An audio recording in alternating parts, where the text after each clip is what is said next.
Jack started his life interfering with my life. And he's been interfering with it pretty much ever since. When Jack was about 3 years old, he became, and y'all don't know how old my wife is, and I'm not telling you.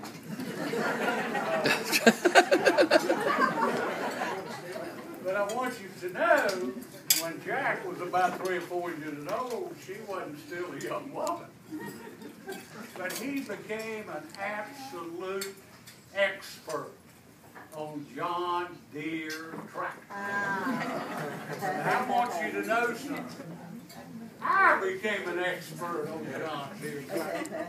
But Jackie knew more about them than any of them.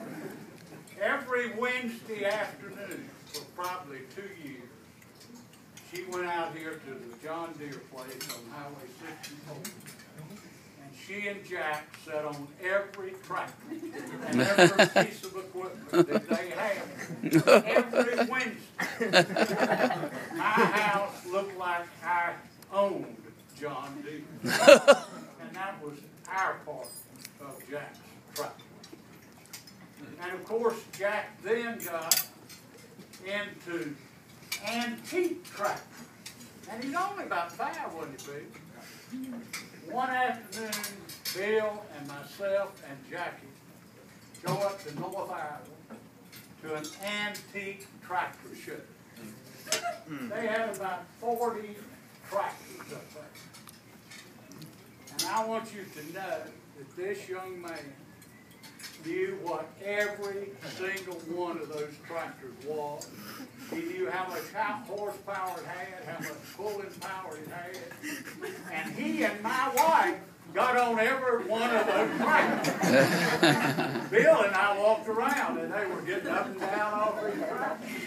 Not a young chick.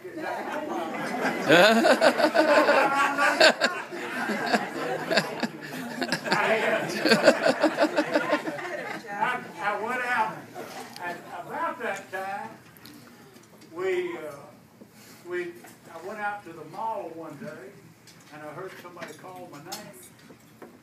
And right beside a belt, there was a guy that sold Thomas Train.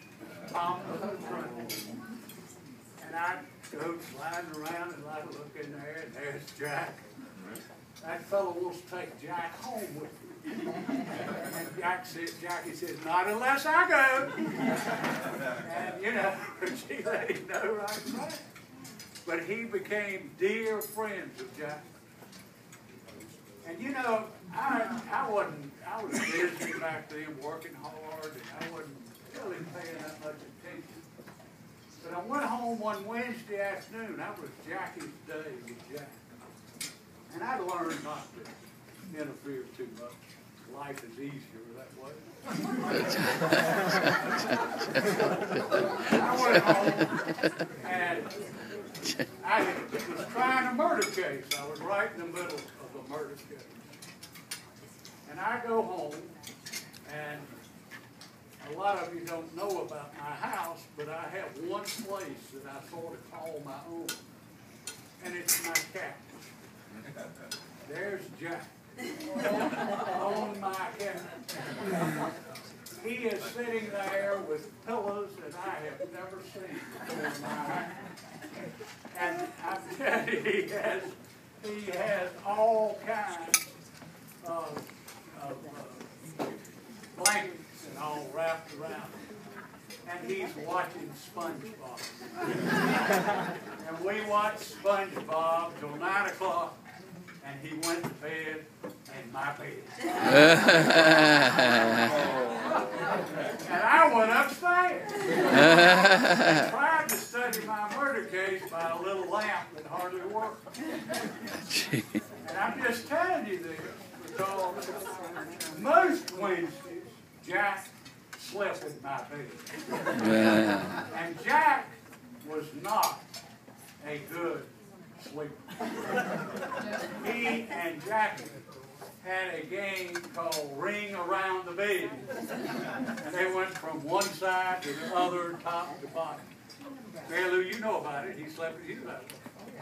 But anyway, Jack has proceeded from that point forward to where he now has got into some activities, and he's sort of overlooked his grandmother, and that's one reason I wanted to talk.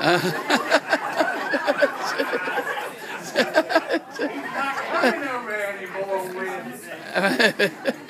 He's not coming over anymore Wednesdays, and it's affecting her life. I mean, it has. And I've got two challenges to you, Jack. One is that I want you to be as nice and loving and caring to this woman as you can be for every day the rest of her life. That's one problem. That's your challenge too, TC.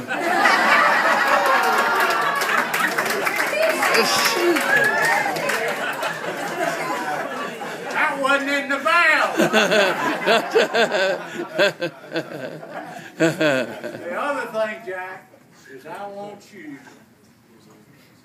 you from this day forward to strive to be the best person that you can possibly be.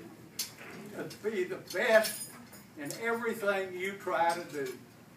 And I want you to promise me that you'll be as good a boy when you die as you are today, and I'll be happy the rest of my life. I promise.